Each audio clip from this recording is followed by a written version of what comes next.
Now, 2 weeks running, things have been said about you, you've been accused, and I'm just wondering, why do you think people are coming after you? Do you know, I don't have an answer to that. Are you jealous? Seriously, there's a lot to be said about quantity at times doesn't always mean quality. In the sense that MAFS or Australia and UK, they are always bringing in new couples. They're always bringing in new couples. Unlike the US, where they start off with 5 couples and end with however many they get to the end with, I think quantity doesn't always mean quality because this is the second time we're having people leave. And so the question becomes, did the experts match quite a number of people because they knew that a lot of them wouldn't be aligned, or what is it? And then the beef between Gia and Beck for me is becoming old. It really is becoming old. Whether it's genuine or whether it's them just doing it for screen time, I do not get it. I'm sick and tired of it. I want us to move on, really. There's more to these marriages than us continuing to hear these grown women sort of make a big deal out of nothing. And I really don't like that. The commitment ceremony, I think none of the results shocked me, really. I think the only shocking one was because the new couples weren't allowed to say stay or leave. I think they knew that if they allowed them to do that, they would be left with no one in the experiment. Anyway, hey there, thanks for stopping by. It's your girl Valerie. Welcome back to my channel. If you're new here, don't forget to subscribe, click the like button, turn on the notification bell for when I upload new videos, and definitely leave a comment. In this episode, I'll be reviewing Married at First Sight Australia, Season 13, Episode 17. Okay, so we have the couples. They're obviously in their apartments getting ready for the commitment ceremony. There is tension from the dinner party, and everybody knows that Beck set the whole place on fire for reasons best known to her. There was no need for her to sort of kick off the way she did. It wasn't necessary. It was just attention seeking for no apparent reason at all. There was no need for her to attack everybody else just because she didn't want the smoke on her couple. Her relationship is coming across as, I hate to put a label on it, but it's coming across with the sort of letter starting with an A. And if I were there, I would be safeguarding this man because I'm really worried for his safety. Even the experts, I think, were sort of trying to tease out the, are you comfortable at home? What is going on? It doesn't feel safe. It really doesn't. You had Stephanie and her husband Tyson. Stephanie and Tyson, for me, they're a couple that are. He just wanted Stephanie, but you wanted her in a younger version. That's it. Because everything else they are aligned. They both love, MAGA. They both believe in these conservative values that they talk about, and the woman's place should be in the kitchen and in the bedroom and nowhere else to be seen or heard. And so I don't get why they're trying to make such a big deal over nothing. The two of you are aligned. Tell each other the truth. I don't like you because you're too old. I don't like you because you're too young. End of story. Keep it stepping. You had Luke and Mel. Luke and Mel, for me, I don't even understand why they were kept going this long. I don't know whether it's because there were other couples that the experts felt were a higher priority to get out of or production felt were a higher priority to get out of the show.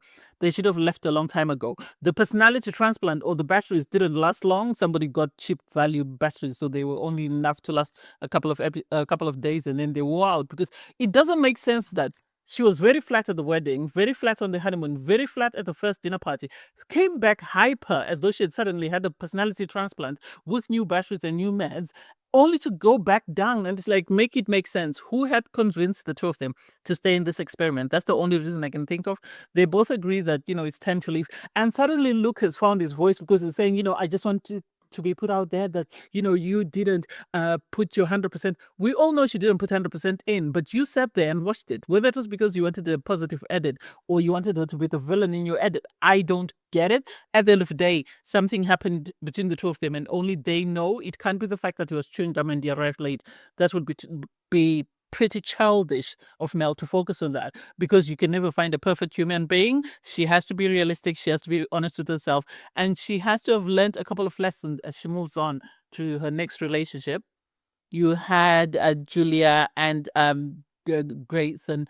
They are another couple that should have left days, weeks ago, because there was nothing there. Julia didn't like this man. She saw him on site, thought he was handsome, but he wasn't what she wanted. He was too sweet. I think he was too nice.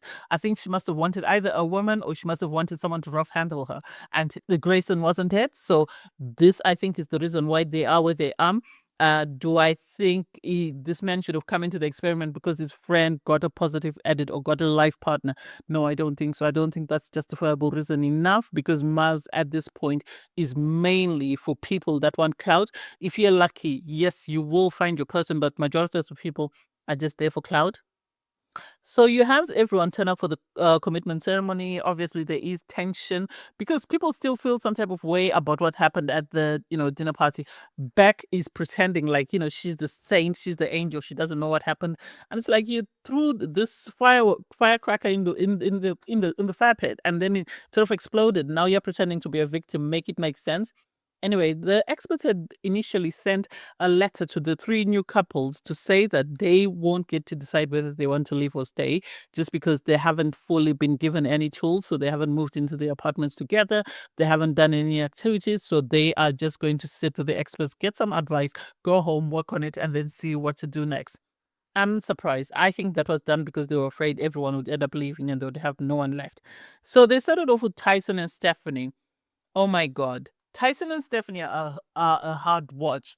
The two of them. As I said before, and I'll say it again, I am more afraid of Stephanie than I am of Tyson. Tyson walks like a duck, looks like a duck, quacks like a duck, must be a duck. So we all know he's a duck. Stephanie hides behind her values and her beliefs and appears as though she's a neutral party when her beliefs and values are very scary to the everyday person. And I'm happy that John sort of hinted to it, that the two of you are aligned, you share the same values and the same beliefs, so that everybody else sitting on the couch, I don't think they picked on it because they were still too angry at Beck. But if they had ears to hear, they would have heard what John was giving them a heads up that she's no better than he is.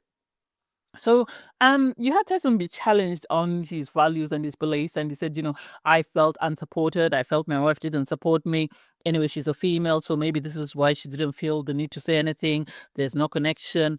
And it's like, please, please, please, please, make it make sense. The experts then asked them, so we don't get why you say you're not aligned, because you share the same qualities and values.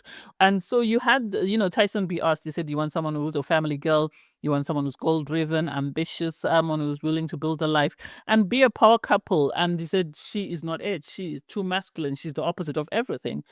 And the experts had to sort of challenge him to say, you can't say she's too masculine. What do you mean? He said, she talks down to me. And it's like, buddy, what do you want? I want a submissive type. I think he was raised by very empowered women and made to feel less than. Whether he was bullied at school, whoever the woman is that made him the man he is responsible for this man. Because he wants to have authority that he doesn't have. He doesn't realize that authority is earned. You just don't come and say, I'm the authoritative type, because you're going to meet someone as stubborn as myself, and I'm just going to sort of, challenge that opinion. So I think they're a perfect match because they align. Yeah. And John told him that you're difficult to match. And so the best we could find for you was Stephanie. If you think there's anything out there, you're not going to find it. For her to say that, what he wants is available in church, it's not available in church. It's not available in church. Most people in church are in rehab. They're rebuilding their characters from whatever, they tarnished it to be. So please, I'm not buying it. The two of them didn't get the chance to choose to stay, but they said they would go and work on it. Do I think they will succeed? No, I really don't. I think if they do succeed, maybe it's a personality transplant just for the cameras, because the production have had a word with him, but I don't think it will be genuine. You had Philip and Stella. They are very happy. They said they feel cared for. They feel safe around each other. And you had Philip say he feels at home around Stella. Apparently, for the 1 month anniversary, he prepared dinner and then he bought her a necklace, and they were talking about their future. This is a couple that has shocked me, and they might actually shock me and stay together after the experiment, because I didn't think they would last this long, especially after how her friends behaved. So the idea that they're still doing very well and they seem to be aligned on a lot of things and they seem to be really caring towards one another is something I didn't expect. I really didn't expect. They both chose to stay. Surprised? No. They seem to be one of the better couples, so I'm not surprised by that. Luke and Mel were up next. They were saying there's no growth, there's no feelings there. And Mel was saying she's really tried, but every day she wakes up hoping for a connection or for a spark, and it's not there. And John had to challenge it to say, You never forgave this man because he came late for the wedding and the fact that he was chewing gum. Because of those two reasons, you never got over that. Just be honest and just be for real. And suddenly Luke found his voice again and said, I don't feel she put her all into it. We can all agree that Mel didn't put her all into it. There's no two ways about it. She didn't even make an attempt to make this relationship work. She was given the ick on day one and she never got over it and just stayed there for reasons best known to her and production and whoever else. If the comments in my comment section were true, then maybe that's the reason why she stayed. But I don't think she was going to ever give that man a chance. And it's really sad that at times you come across great guys who are matched with or great girls that are matched with terrible partners. And it's really sad that it seems Luke and Grayson were two of the better guys, and sadly the wives that they were matched with were not it. So it's really sad. You had, Mel say she wants someone who's empathetic. She wants someone who will hear her. She wants someone to take the weight off her shoulders. And she was told by the experts that on paper, this is who Luke is. You were matched with what you asked for, but for you, you never were able to get over it. And it's like, well, I don't know. She said she wants to stay friends with him. I don't know. It makes me question, is she still upset about what his sister said, or is she hoping that they can rekindle outside of the experiment? Hopefully they do, but it is what it is. They both chose to stay surprised now. And then David and Alicia. David and Alicia, for me, I love them. I love the fact that they just stay in their lane. They mind their own business. They don't listen to anybody else. They don't focus on what anybody else is thinking. David says, he feels safe. It's been a fantastic ride. You had Alicia say she feels safe to be vulnerable and she trusts the man she's with. They were then asked, how do you feel about everybody else having opinions about you as a couple? And they were very diplomatic with it. But I love the fact that John asked other people that, what is it in particular about this couple that challenges you, that makes you throw venom at them? We all know what it is. We all know what it is. Let's call a spade a spade. This is a black man who's married to a white woman. It is what it is. Let's be for real. I think that's the main issue. And I think people are refusing to say that or sort of, I'm not saying, they, whatever, I'm not labeling anyone, but I think they refuse to accept that how dare this man make this woman feel this way, or how dare she allow herself to be matched with this type of man. This man is treating her way better than all these other women in this experiment are being treated by their husbands. This man is educated, he's good looking, he's articulate, he's emotionally intelligent. So why should she give up on that if she wants a life partner? Why should Alicia have to sacrifice her happiness for everybody else? I like that she called out the girls, but I also loved the fact that John challenged everybody to say, what is it about these two people that challenges you or that makes you feel like you can say whatever and sort of be negative in regards to their relationship when they are not saying or doing anything about you too? I love that you had John ask David, how do you feel about your wife? He was very supportive, very complimentary. She did the same. I was like, kudos to them. I root for love. Wherever love is, whoever you love, up to you. Has nothing to do with me. So I'm happy that they both chose to stay. And I think if the same thing happens at the next dinner party, they're going to pack their bags and leave. And surprisingly, there were no apologies because you had Gia and sort of Beck sort of have a back and forth. And they were saying, it's not my fault. It's because Beck was busy saying these negative things about Alicia. And you had Beck saying, oh, but you also said, and it's like, girls, grow up. Grow up. Even David said, I'm tired of picking up the pieces every time these grown women make decisions that break my wife. Next up, we had Grayson and Julia. There was this conversation about, we're giving mixed signals, this, that, and the other. She went into this word salad that everybody was just looking at her and everybody was just rolling their eyes because this is who Julia has been in this experiment and she has checked out according to Grayson on day 4. And so it's impossible for them to make it work. This man came in with an idea of what he wanted and sadly he wasn't matched with it. And she apparently wanted to be matched with a woman and she didn't get that. And she refuses to acknowledge that this is what she wanted, which is really sad. That I wish Julia had the cojones and just told everybody that actually he's not what I wanted. Yes, he's amazing. He's caring, compassionate, empathetic. He's good looking, but he's not what I wanted. And they would have matched her with what she wanted because she was challenged by Alexandra that, did you want to be matched by a woman or whatever? She said, no, I just wanted this spirit to be aligned with me. It's like, girl, gentle parenting hasn't done you any service. They both chose to leave. Am I surprised? No, because Grayson said he's exhausted. So it was important for them to leave. Then we had Sam and Chris. Sam and Chris, for me, I side-eye them. They say they're growing their chemistry. They are waiting on intimacy and they want to build a stronger connection. At the end of the day, this is what I think. I think Chris knows that he hasn't revealed the truth about himself. And because he hasn't done that, he's going to continue to hide in the bushes until he's able to reveal his secret. Why he doesn't tell his partner that he's got a child coming, I do not know. Why he wasn't challenged to tell his partner, I do not know. Because you're creating this emotional entanglement where somebody's going to be so emotionally invested in you that by the time you break the bad news, they're going to struggle to untangle themselves, which is really sad. And I hate that the show has decided to sort of relieve this to Chris to do as he pleases. They didn't get the opportunity to write Leave or Stay because they were not given that chance. Then we had Rachel and Steven. Apparently, for their 1 month anniversary, they had a fishing date. So Rachel went all out, did set up this fishing thingy. They couldn't go out. They had to do it in their apartment. And Steven really appreciated this because he really liked it. Apparently, he cooked a spaghetti bolognese, and he really, tried to send the scene and the mood. There's something about them that really doesn't make sense. It seems Rachel's bar is very low, so whatever little effort that Steven makes, she's happy with. He said he also brought her flowers, and so it's really sad that she seems to be really hungry for love and has been matched to this really immature young man. I think maybe should have been better off with someone like Grace, and sadly, she might not be the packaging that he wanted, and this is where the problem lies. They both chose to stay surprised, no.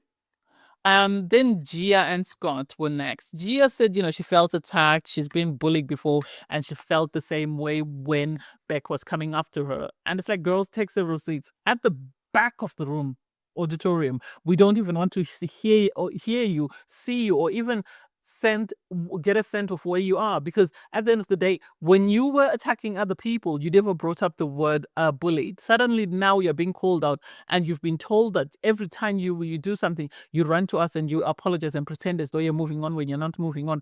Now you've decided to label Beck a bully.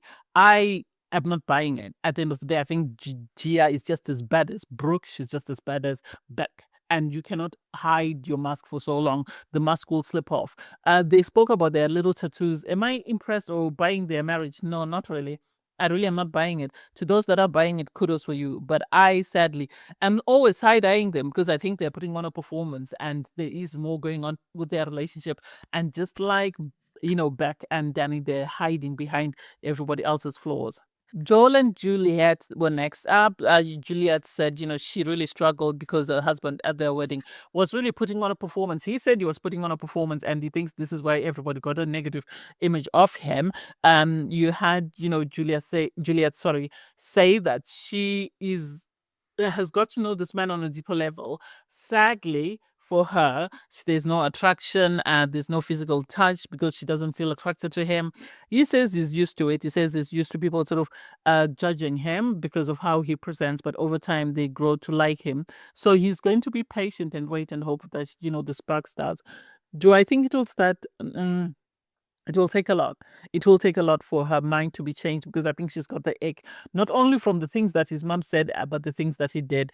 And I don't know how they can ever change that or sort of take away the stain of the impression that has been created when it comes to Juliet. So the two of them have decided to give their marriage a go. I think they will be the best of friends, but I don't think they'll ever be a romantic spark if that's the best case scenario. I think that will be it.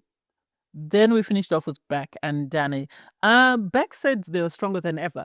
And this was really sad. It's one thing if it's giving Hyacinth and Bouquet. This is not giving that. This is giving the first 48 or, Kitty. Okay, let me not say it. Because of the fact that Beck comes across scary. She does. And so she was asked, do you attack your husband? She said, no. You had Danny be asked, and he said, I asked for a ride or die. And so I can never let my wife sort of hang in the wind. And it's like, make it make sense. So you'd rather go through this relationship where you are very uncomfortable just because you want a ride or die. Is that what you're saying? That when it comes to your wife, you want her to ride or die with you because you are riding with her? They are a very toxic, unhealthy couple, really. You had Beck be asked, why did you torch everybody else's weddings? She started crying. And it was more theatrics than was needed, really. It was more theatrics than was needed. I think for nothing else, they should have expelled her off the experiment. That's it. She should have been expelled off the experiment. You had the comment about, you said Gia was your type. And they said, well, I don't like girls with tattoos. And it's like, I personally don't get what they mean by Jay's type. What girls that have had work done on themselves. That's the only thing, because Gia is not original packaging. So what is it? Does he like the packaging that she's in, and that's it? In that case, why not spend money and get the same thing done to his wife, and he'll be happy? So I don't know. They both chose to stay. Am I surprised? No, because they need couples to stay. Otherwise, the show will end in week 5 because there's nobody else left. I can't wait to see what happens next. Thanks, guys, for watching. Please don't forget to like, share, comment, and subscribe. Click on the link in my video to watch my review from episode 16. Bye, guys.